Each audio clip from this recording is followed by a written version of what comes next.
1,20,00,000 টকা হোষ্টেলটোৰ কাৰণে দিয়াৰ উপৰিও মই আৰু 2 কোটি টকা এক্সট্ৰাকৈ দি দিম।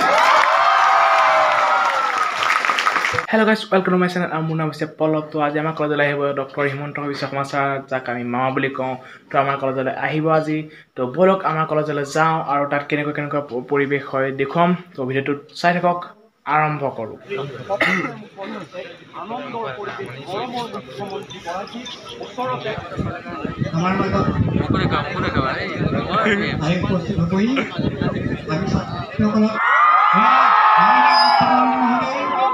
আমাৰ মাজত আহি উপস্থিত হৈছে আমাৰ ছাত্ৰ ছাত্ৰীসকলক তেখেতক সহায় দিয়াৰ বাবে আহ্বান জনাইছোঁ। এয়া মাননীয় মুখ্যমন্ত্ৰী মহোদয়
মঞ্চৰ সন্মুখলৈ আহি বহিব পাৰিব।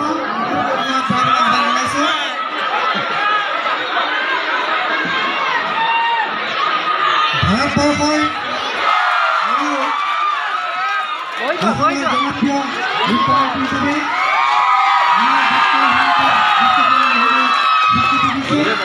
আমি তেখেতক মহাবিদ্যালয়ৰ পৰা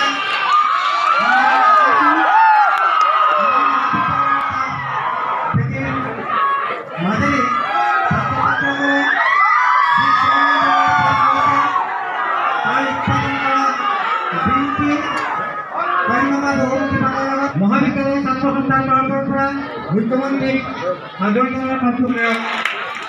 সম্বৰ্ধনা জ্ঞাপন কৰিছে।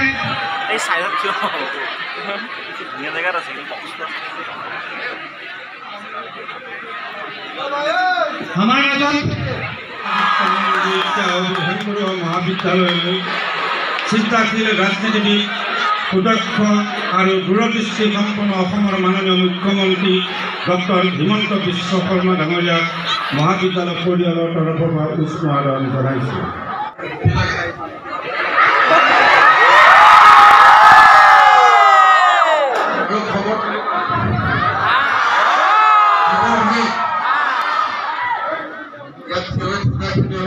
আহি যাব তেতিয়া চবেই দেখা পাব।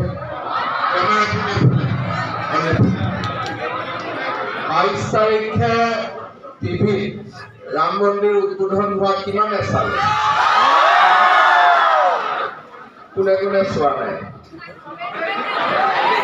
চবেই চালে, সেইকাৰণে জয় শ্ৰীৰাম হৈ আছে।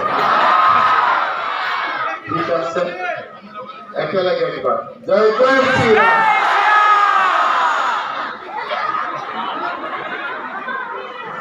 মই হাৰিব লাগে। প্ৰথমতে মই ত্যাগবীৰ হেমবৰুৱা মহাবিদ্যালয় পৰিয়ালক অভিনন্দন জনাইছোঁ। আজি এটা অতি আনন্দৰ দিন।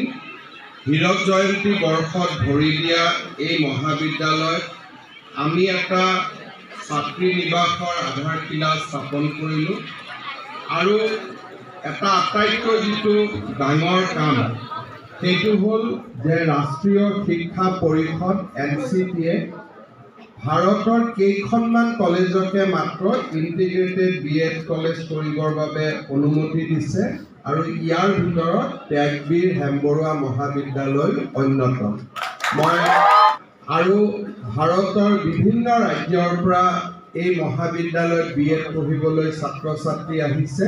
সেয়া আমাৰ সকলোৰে কাৰণে গৌৰৱৰ বিষয়। মই পুনৰ এবাৰ মহাবিদ্যালয়ক মই ধন্যবাদ আৰু অভিনন্দন জনাইছোঁ। হোষ্টেল মই ভাবোঁ যথেষ্ট নহ'ব, গতিকে মই আৰু 1,20,00,000 টকা যোগ কৰি দিম। ছোৱালী হোষ্টেল এটা হ'ব পাৰে আৰু জেনেৰেলি কলেজখনত এটা ইনডোৰ ষ্টেডিয়ামৰো দৰকাৰ আছে, আন সুবিধাৰো দৰকাৰ আছে। মই আৰু এক্সট্ৰা কৰি 1,20,00,000 টকা হোষ্টেলটোৰ কাৰণে দিয়াৰ উপৰিও মই আৰু 2 কোটি টকা এক্সট্ৰাকৈ দি দিম। প্ৰশাসনৰ লগত কথা পাতি এই 3,20,00,000 টকা ভাল কৰি খৰচ কৰিব লাগে, যাতে অহাবাৰ আহোঁতে কলেজখনত নতুন নতুন দেখা পাওঁ। সকলোকে বহুত বহুত ধন্যবাদ জনালোঁ। বিহুৰ শুভেচ্ছা, নতুন বছৰৰ শুভেচ্ছা। ঠিক আছে, বাই।